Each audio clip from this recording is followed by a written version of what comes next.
Hello, my friends. I hope you are well. I am Rajiv Gautam, a research scholar, a research editor, a faculty of English literature. मैं आप अपने आप का तजुर्बे से आप लोगों को इंग्लिश सिखाना चाहता हूँ. So English grammar, English literature, cultural theories और उसके बारे में मैं आप लोगों को वीडियो में अपने आप को प्रेजेंट करता रहूँगा. So what ever the confusions you have regarding all these things you may ask me in the comment section.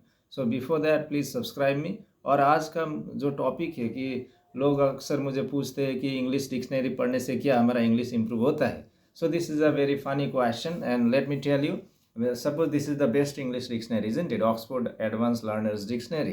पर मैं आप लोगों को बता दूं कि ये अगर मैं जट लूँ या फिर रट लूँ फिर भी मेरा इंग्लिश इंप्रूव नहीं हो सकता, क्योंकि जो हमारा ब्रेन का कैपेसिटी है वो दैट इज़ क्वाइट मिनिमल. और उसके लिए क्या होता है कि जो वर्ड्स हम लोग सीखते हैं अगर वो वर्ड्स हम लोग यूज़ नहीं करते तो फिर this words will forget after 3 or 4 days.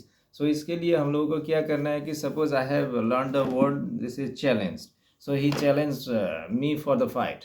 So this way I need to use those words. अगर मैं वर्ड सीख के वो नहीं बोल रहा या फिर नहीं लिख रहा तो फिर वो इंग्लिश के लिए कुछ कुछ भी काम नहीं करता, या फिर कम्युनिकेशन के लिए. So English is for communication. पहले अपने आपको ढालना होता है लैंग्वेज के ऊपर और we need to feel the words, और उसके बाद से उन वर्ड्स को we need to use and reuse, right and री राइट.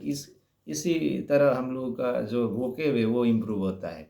और उसके आगे लोग भी बोलते हैं कि हमारा जो कॉन्फिडेंस लेवल है वो काफ़ी डाउन रहता है जब भी हम लोग इंग्लिश में बात करने की कोशिश करते हैं. उसके लिए भी एक चीज़ है कि हम लोग अगर हियरिंग कैपेसिटी को इंक्रीज़ करें या फिर इम्प्रूव करें तो फिर हमारा इंग्लिश ऑटोमेटिकली विल शाइन. सो इसके लिए हमें हमें क्या करना चाहिए, हम लोगों को इंग्लिश म्यूज़िक सुनना चाहिए या फिर इंग्लिश मूवीज़ देखना चाहिए. और आप लोगों को मैं इसी तरह से वीडियो में बताता चलूँगा कि कैसे क्या करें. या फिर इंग्लिश वर्ड्स को सीखने से पहले हम लोगों को डिटरमाइनर्स या फिर जो this parts of speech specially उसको अच्छे से सीखना होता है कि वर्ड क्या है, नाउन क्या चीज़ है, वर्ब क्या चीज़ है. अगर मैं यहाँ पे पढ़ रहा हूँ कि कुछ भी word suppose whatever it is, bottle is a noun. So he gave me a bottle, he handed me a bottle. So इस तरह वर्ड का जो मतलब वैल्यू है या फिर worth we need to understand that. So noun है, pronoun है, वर्ब है, एडवर्ब है, एडजेक्टिव है. इसी तरह से हम लोगों का इंग्लिश इंप्रूव होता है. और उसके बाद हमारा जो सिंटैक्स, SYNTAX, सिंटैक्स के बारे में लोगों को पता नहीं होता है. अगर आप लोग सिंटैक्स सीख ले तो फिर 90% of your English will get improve, because without syntax our sentences get erroneous. हमें ये मालूम नहीं रहता कि ये वर्ड को कहाँ लगा ले.